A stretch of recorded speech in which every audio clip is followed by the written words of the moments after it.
तो सुबह मैं जैसे उठी मैंने देखा कि यार जोरों की बारिश हो रही है। बारिश हो रही है वो तो ठीक है, लेकिन गलत टाइमिंग पे हो रही है क्योंकि आज है मेरा एग्जाम और मेरी मम्मी की कृपा से रेनकोट कहाँ है ये किसी को नहीं पता और रोड ढूंढने में काफी टाइम लगेगा। उतना टाइम हमारे पास था नहीं क्योंकि हमें दूरी तय करनी है पूरे 3 घंटे की। और बारिश छूटने के इंतजार में मैंने सारा काम कर लिया, खाना खाकर मैं रेडी भी हो गई और यहाँ पे बारिश छूटने का नाम नहीं ले रहा। और जिस टाइम पे हम लोग घर छोड़ के निकल जाते हैं उस टाइम पे अभी तक मैं अपना बाल बना रही हूँ क्योंकि भैया भी अभी तक आए नहीं है। और रही बात मेरे बालों की, तो ये बाइक पे इतने ज्यादा फंस जाते हैं कि शाम को आके इसको फिर कंघी करने में मेरी मरी हुई नानी याद आ जाती है। और आज तो बारिश और हवा दोनों मिलेंगे तो भाई बालों की जो हालत होगी वो मुझसे देखी नहीं जाएगी, तो इसीलिए मैंने सोचा इसको बांध दूं ऐसे कि ये उड़े ना। और फिर मेरे बाल अगर थोड़े अच्छे लगते हैं ना तो मैं इनको निहारने लग जाती हूँ। और इसी बीच मेरी नजर पड़ी भैया पे जो कि अपने धीमे धीमे कदमों से आ रहे थे क्योंकि बारिश अभी थोड़ी सी धीमी हुई है। फिर मैंने अपने बालों को चोटी कर लिया क्योंकि भाई स्टाइल अपनी जगह होता है और कंफर्ट अपनी जगह होता है, बालों को फंसने नहीं देना है इसीलिए। उसके बाद हम लोग निकल गए भाई अपने डेस्टिनेशन के लिए क्योंकि द्वार की हालत आप देख सकते हो कितनी गंदी हुई पड़ी है। इससे भी बदतर हालत हमारी हो जाएगी अगर बारिश आ गई तो।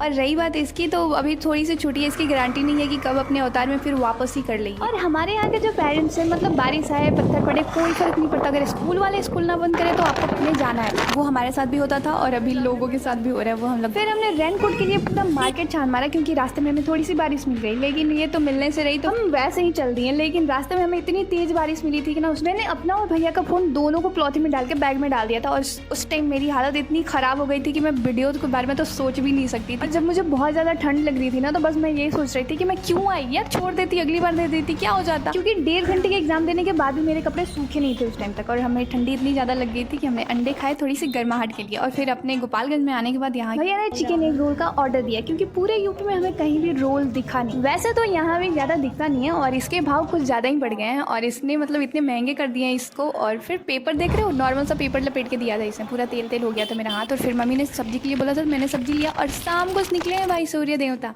और घर पे आने के बाद पता चला कि मम्मी ने मैक्रोनी बनाया था हमारे लिए, लेकिन भैया खाया नहीं। बट मैं तो ना नहीं बोल सकती थी और मम्मी ने पहली बार बनाई थी। फिर मैं सो के उठी क्योंकि मेरी तबीयत थोड़ी सी खराब लग रही थी और फिर मैंने मम्मी का मैक्रोनी खाया। तो मिलते हैं आपसे नेक्स्ट ब्लॉग में, तब तक के लिए बाय। और हाँ, ये काफी टेस्टी हुई थी।